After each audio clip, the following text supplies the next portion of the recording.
Alrighty guys, the time has come.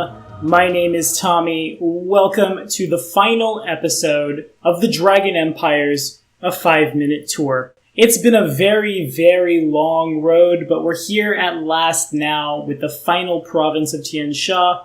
Today we're talking about Shenmen. If you guys have any requests for really, I guess, what happens next, throw them in the comments. I'll make a poll as well. Matter of fact, that poll's already been out for a while as you're hearing this, because I'm going to make it on the 5th tonight. It's all off to another place from here after, of course, the timeline video that will immediately follow and be put to the front of the series. Today, this episode of The Dragon Empire's A 5-Minute Tour was brought to you in part by Tim Bartlett. Thanks for all your help, my friend. Now, one more time, let's dive in.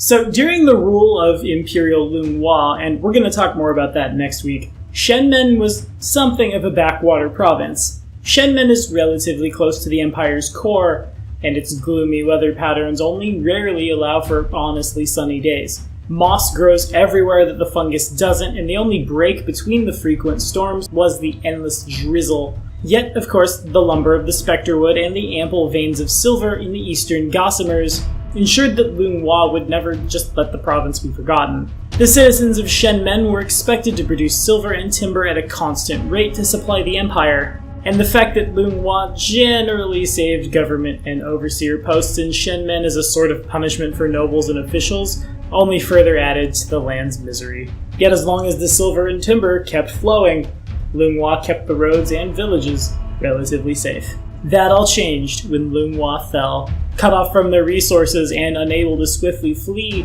the government officials stationed in Shenmen's villages and the overseers in charge of its mines and logging camps swiftly reverted to the corruption and criminal activities that landed them in the posts in Shenmen in the first place. And of course, Shenmen's citizens suffered as a result. But when the monsters rose, these leaders were the first to fall, and their horrific deaths resulted in their spirits rising as ghosts, or worse, more often than not. The monsters that plague Shenmen run a wide gamut from relatively mindless vermin to more sinister creatures like ettercaps, evil fae, murderous Wyangs. You know, we talked about the Wyangs, actually. Follow this card right up here. We'll teach you all about them. Undead, think ghosts and other incorporeal things. But above all, the greatest nightmare of Shenmen is the Jorgumo. Legend holds that when a spider grows old enough, it undergoes a blasphemous metamorphosis into the form of a beautiful human woman.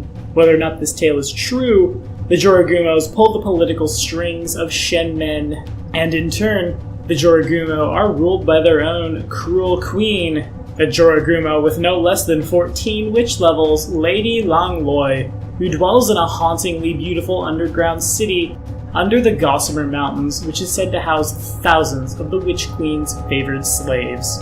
The leaders of Shenmen's towns and villages and things are generally kept in thrall to a Jorgumo, either with magic or fear, and the selection of several young men each year as sacrificed to the Jorgumo of course falls to those leaders. In order to prevent their people from rising up, most of these leaders have turned to the despicable practice of abducting travelers and adventurers, I suppose we should say, from neighboring lands, and in this way, Shenmen has been turned into a land of bandits or worse. Now, the Jorgumo comes to us from Japan, and the legends and myths of the Jorgumo basically form the backbone of Shenmen's real-world equivalent.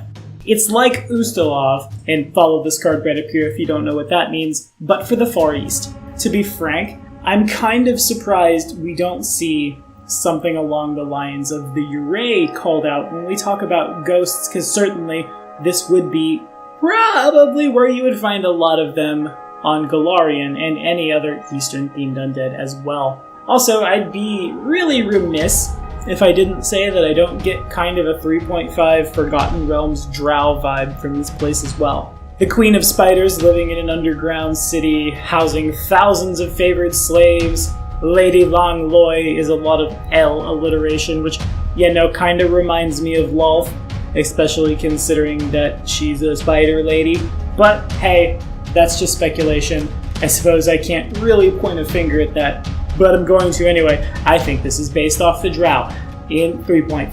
Anywho, if I were to bring adventurers through here, honestly, it's basically the setting for the horror campaigns in the Far East.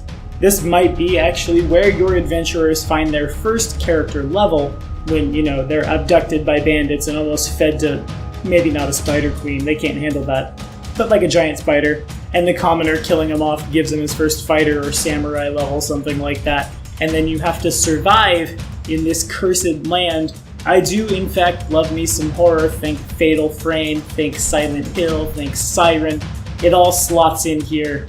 And I never really have been a player in a very true-to-form horror game, though I've GM'd them a couple times. Gotta say, I think I know what I'm putting on my bucket list, but anywho, that's all I have to say about that. What do you guys think of Shenmen? Have we adventured here? Would you risk capture and sacrifice at the hands of Spider Queens to adventure here? And how do we feel about horror in general in our games? How do we make it work? Throw it in the comments, let me know. We'll keep the conversation rolling. But that's all we have for today, and if you're watching these a little later on, all we have for the Dragon Empire is a 5-minute tour. Thank you guys so much for hanging out this whole time. If you're watching this brand new on Friday, next week we'll talk about a grand timeline video for the Dragon Empires, followed by an episode on Sarusan. Then we're off to greener pastures. We'll see you then.